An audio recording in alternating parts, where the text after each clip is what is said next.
Eesti Pangas istub laua taga 3 meest, kellel meie rahanduse osas sõna sekka öelda. Laua äärte tõi neid aga 3 rahvusvahelise valuutafondi ehk siis IMF-i meid väisanud komisjon, kes käis Eesti rahandusseisu kohta infot kogumas. Kokkuvõtvalt midagi rõõmustavat väga ei olnud. The current fiscal stance is too expansionary. It adds demand pressures at the time when supply is constrained and inflation is already rising.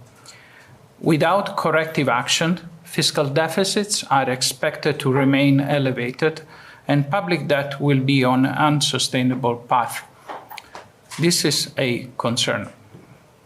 Policy discipline is essential, starting in the near term.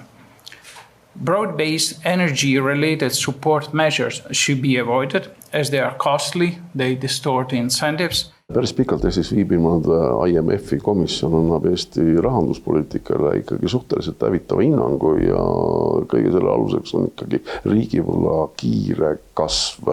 Eesti Pank seda möönab, et tõepoolest nii see on, rahandusminister väga sellega nõus ei ole.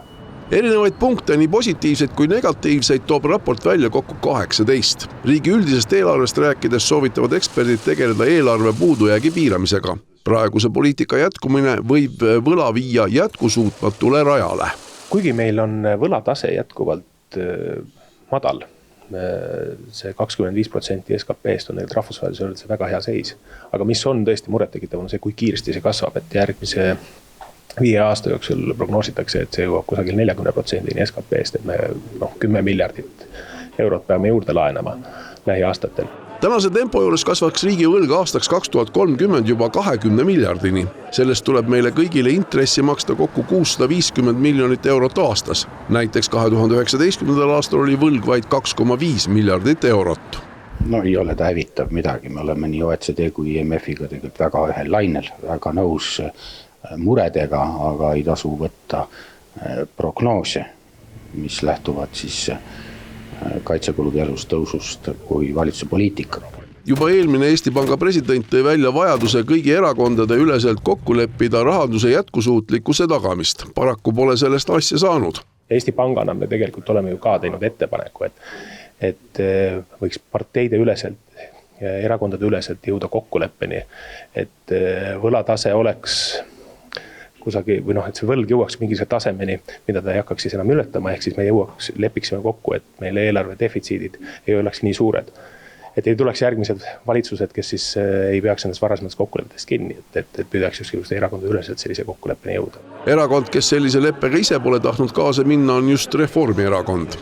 Vaadates seda parlamendi debati taset ja tegelikult ettepanekute siirust, et me lihtsalt ei usu erakondade